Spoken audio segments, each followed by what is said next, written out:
എന്റെ പിതാവ് ആദ്യമായി മത്സരിച്ച് MLA ആവുന്നത് 1977 ഞാനന്ന് 7ാം ക്ലാസ്സിൽ പഠിക്കുന്ന ഒരു വിദ്യാർത്ഥിയാണ്. ഇപ്പോഴും ആ മുദ്രാവാക്യം എനിക്ക് ഓർമ്മയുണ്ട്. അന്ന് പിതാവ് മത്സരിച്ചു, ജയിച്ചു, നല്ല ഭൂരിപക്ഷത്തിന് ജയിച്ചു. കേരളത്തിൽ ഐക്യ ജനാധിപത്യ മുന്നണി 111 സീറ്റ് നേടി അധികാരത്തിൽ വരാൻ റിസൾട്ട് വന്നു. പക്ഷേ എല്ലാവരും ആഹ്ലാദ പ്രകടനത്തിൽ തിടുക്കം കൂട്ടി എന്റെ വീടിന്റെ മുന്നിൽ ചെറുപ്പക്കാരൊക്കെ അന്നത്തെ ചെറുപ്പക്കാർ ഒത്തുകൂടി നിന്നപ്പോ എന്റെ പിതാവ് അകത്ത് നിന്ന്, അത് ഇന്നത്തെ പോലെ മൊബൈൽ ഫോൺ, ഒരു ടെലിഫോൺ കോൾ എടുത്ത് വളരെ വിഷണ്ണനായി പുറത്തു വന്നുകൊണ്ട് പുറത്തു നിൽക്കുന്ന ഐക്യ ജനാധിപത്യ മുന്നണി പ്രവർത്തകരോട് പറഞ്ഞു, ഇന്ന് നമുക്ക് ആഹ്ലാദ പ്രകടനമില്ല.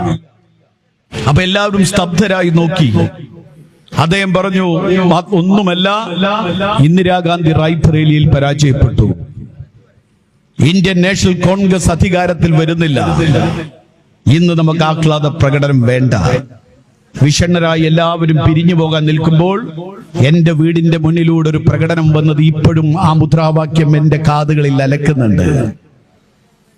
മൊറാർജി ദേശായി ഇന്ത്യയുടെ പ്രധാനമന്ത്രിയായത് ആഘോഷിച്ചു കമ്മ്യൂണിസ്റ്റുകാർ.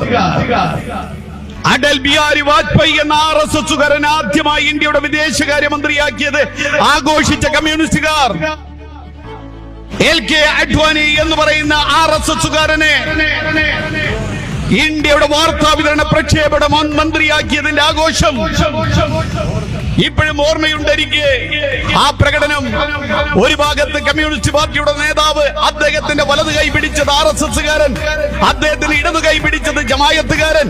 എന്നിട്ട് അവർ ഉറക്ക മുദ്രാവാക്യം വിളിച്ചു, ജഗജീവൻ പോയി, ജീവൻ പോയി, ബഹുഗുണ പോയി, ഗുണവും പോയി, നന്ദിനി പോയി, നാറിപ്പോയി, കോൺഗ്രസ് ആകെ പാറിപ്പോയി. നാട് ഭരിക്കാൻ അടൽ ബിഹാരി, നാട് ഭരിക്കാൻ അഡ്വാനി എന്ന് വിളിച്ച കമ്മ്യൂണിസ്റ്റുകാരൻ ഇന്നെന്തു പറയുന്നു? കോൺഗ്രസ് മുക്ത ഭാരതത്തെ കുറിച്ച് ആദ്യം പറഞ്ഞത് ആരാ? EMS നമ്പൂതിരിപ്പാടല്ലേ? ഈ പറയുന്ന BJP സംഘപരിവാർ സംഘക്കാരൻ വിളിക്കുന്ന മുദ്രാവാക്യത്തിന് 2 പതിറ്റാണ്ട് മുൻപ് ഈ കോൺഗ്രസിന് അധികാരത്തിൽ നിന്ന് താണിറക്കാൻ ഏത് ചെകുത്താനുമായി കൂട്ടുകൂടുമെന്ന് പ്രഖ്യാപിച്ചതാരാ? അങ്ങനെയല്ലേ ഈ ചെകുത്താന്മാരെ ആദ്യമായി ഇന്ത്യയുടെ അധികാരത്തിൽ എത്തിച്ചത്? അതുവരെ ഹിന്ദു മഹാസഭക്കാർ, ജനസംഘക്കാർ മത്സരിക്കാൻ 150ഉം 200 സീറ്റിലും ഒക്കെ കൊല്ലം മത്സരിക്കും. 952 മുതൽ ചരിത്രം പരിശോധിച്ചാൽ നിങ്ങൾക്കറിയാം. പക്ഷെ അവർക്ക് ലഭിക്കുന്നത് എത്ര സീറ്റാ? 2 സീറ്റ്, 3 സീറ്റ്.